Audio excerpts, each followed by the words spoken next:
এলাকার সভাপতি সাহেব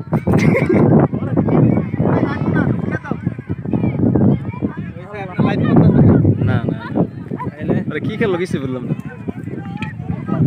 না রং ছবি তো সবাই ছাড়ে নাকি নিয়মই বড়রা খেলতে মোবাইলটা দুইটা বিল্ডার কারো করাইছে একটা খেত কুমড়া একটা চাল কুমড়া আল্লাহ রে দর্শক এখানে এখানে পরিপূর্ণ কে চাচা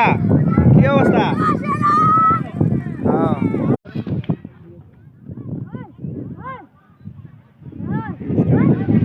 এখানে